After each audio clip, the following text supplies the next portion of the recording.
جب دلوں کا تعلق مضبوط ہو جاتا ہے تو پھر انسان پہلے تو گناہ کی طرف مائل نہیں ہوتا، کوئی طاقت، شیطانی طاقت اس کو اپنی طرف کھینچ نہیں سکتی۔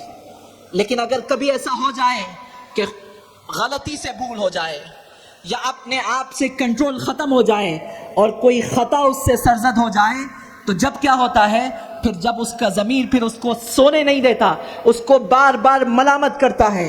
حضرت معاذ رضی اللہ تعالیٰ عنہ کا واقعہ آپ کو یاد ہوگا، ان سے غلطی سرزد ہو گئی، حضور کے پاس آئے، کہنے لگے یا رسول اللہ میں پاک ہونا چاہتا ہوں، مجھے پاک فرما دیجئے۔ حضور نے کہا کہ کیا ہوا؟ انہوں نے کہا کہ زنا کر بیٹھا ہوں، مجھے پاک فرما دیجئے۔ عزیزان گرامی، زنا کی سزا کیا ہے؟ اسلام نے بڑی سخت سزا مقرر کی ہے۔ وہ اسلام جہاں پر اسلامی احکامات نافذ ہوتے وہاں پر وہ نافذ ہوتی ہے۔ انسان اگر شادی شدہ نہ ہو، شادی شدہ ہو اور اس کے باوجود وہ زنا کرے تو اس کو پھر سنسار کی سزا ہے، اس کو زمین میں گاڑا جائے گا، پتھروں سے مار کر اس کے ختم کر دیا جائے گا، اتنی سخت سزا ہے۔ اور وہ جانتے ہیں، اس کے باوجود حضور کے پاس آ رہے ہیں، عرض کر رہے ہیں کہ یا رسول اللہ طہرنی، مجھے پاک فرما دیجئے، میں اس گناہ کے بوجھ کے ساتھ آپ کے سامنے نہیں آ سکتا، میں اس روئے زمین پر نہیں رہ سکتا، مجھے پاک فرما دیجئے۔ حضور نے کہا چلے جاؤ۔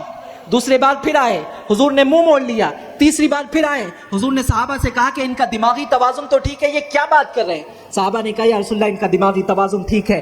چوتھی مرتبہ جب آئے اور اقرار کیا، اپنے سے اعتراف کیا، کنفیس کیا، سرکار دو عالم صلی اللہ علیہ وسلم نے حد جاری فرمایا، حد جاری ہو گئی۔ پھر ایک خاتون آئی سرکار دو عالم صلی اللہ علیہ وسلم کے پاس، وہ آ کر عرض کرتی ہے یا رسول اللہ مجھے بھی پاک فرما دیجئے۔ حضور نے فرمایا کہ تم کو سزا نہیں دی جا سکتی کیونکہ تم حاملہ ہو، جاؤ بچہ پہلے جب ڈیلیوری ہو جائے جب آنا۔ وہ خاتون چلی گئی۔ آپ تصور کیجئے کہ موت انتظار کر رہی ہے، کون سا انسان ایسا ہوگا کہ اس کو 9 مہینے ٹائم ملے اور وہ 9 مہینے کے بعد بھی اس کے جذبے اسی طرف برقرار رہے اور وہ اسی جذبے کے تحت آ کر پھر کہے کہ یا رسول اللہ طہرنی، مجھے پاک فرما دیجئے۔ لیکن وہ خاتون پلٹ کر آئی، جو ہی بچے کی پیدائش ہوئی وہ بچے کو ایک کپڑے میں لپیٹ کر آئی اور عرض کرنے لگی یا رسول اللہ یہ بچہ ہے اور یہ آپ کے سامنے اللہ کی گنہگار ہے، آپ اس پر حد جاری فرمائیے۔ حضور نے کہا نہیں کر سکتے، وہ بچے کو دودھ کی ضرورت ہے، وہ جب تک روٹی کھانے کے قابل نہیں ہو جاتی اس تک تم پر حد جاری نہیں ہوگی۔ عزیزان گرامی، احادیث اور قرآن میں لکھا ہے کہ جو پورا مدت ہوتی ہے وہ 2 سال کی مدت ہوتی ہے جب تک ایک ماں دودھ اپنے بچے کو پلا سکتی ہے۔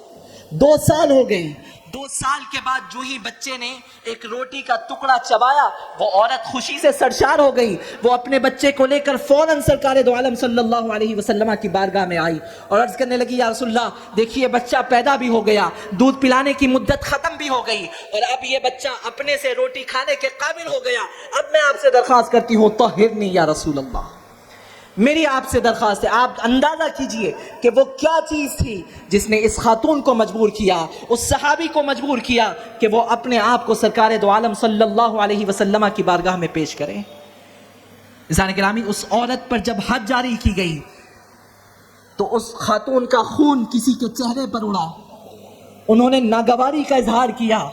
حضور پاک علیہ السلام نے کہا کہ تمہیں اندازہ ہے اس خاتون کی توبہ کا؟ اگر اس خاتون کی توبہ کو شکل دے دی جائے اور اس خاتون کی توبہ کو اگر حصی شکل دے دی جائے اور اس توبہ کو تمام مدینے والوں پر تقسیم کر دیا جائے تو اللہ رب العزت تمام اہل مدینہ کی مغفرت فرمائے گا۔ اللہ اکبر۔ یہ نسبت ہے عزیزان گرامی جو انسان کو گناہ کے بوجھ تلے جینے نہیں دیتی۔